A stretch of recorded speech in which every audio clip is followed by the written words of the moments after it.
ملک کے اور آنے والے پاکستان کے مستقبل کے لیے بھی اللہ کو عزتوں سے نوازے. اللہ شہیدوں کی تو اللہ نے ویسی بخشش کی ہے، اور اللہ کہتے ہیں ان کو مردہ نہ کہیں. پہلے ہم ان کے لیے مل کر فاتحہ کریں تمام شہیدوں کے لیے جنہوں نے اس کلمہ کو مرتکب کیا.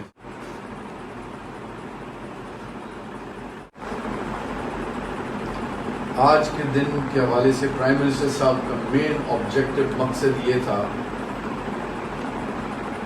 کہ جتنے شہید ہیں ان کے پیاروں کو یہ احساس دلائے کہ آج اگر یہ ریاست ہے تو اللہ کے فضل کے بعد ان کی قربانی کی وجہ سے. ہم پاکستانی اپنی دنیا میں آسائشوں کی دنیا میں یا آزمائشوں کی دنیا میں ڈوبے ہوئے ہیں، تو دوسری طرف ایک جوان ہے وہ بارڈر پہ کھڑا ہے یا ان دا لائن آف ڈیوٹی، بیوی ہے، بچے ہیں، ماں باپ ہیں، خواہشات ہیں، لیکن سب کچھ ملک کے لیے، ملک کے مستقبل کے لیے، ملک کی عزت کے لیے اور ہماری عزتوں اور ہمارے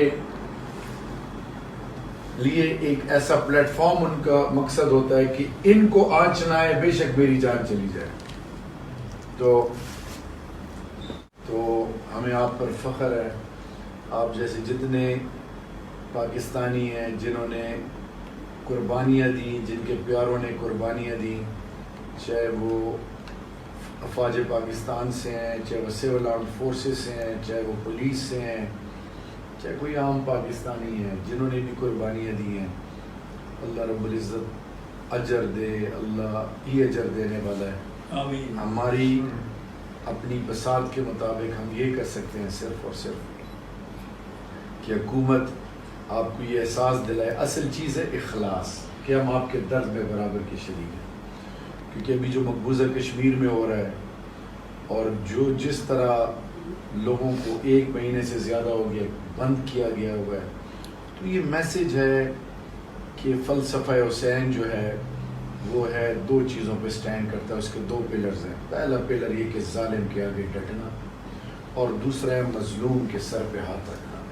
اور فلسفہ حسین کیا ہے کہ حق کے لیے سب کچھ قربان کر دو.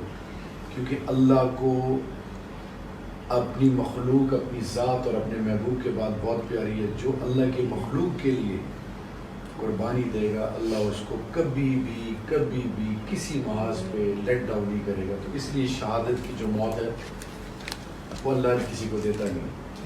تو آپ پر فخر ہے، اللہ آپ کو عزتوں سے نوازے.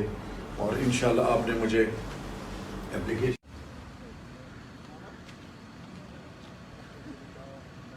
اس کے پاس سے تو میں نے وہ ان کے بھی نہیں کیا. میں نے کہا کہ اتنا کام نہیں کر سکتے.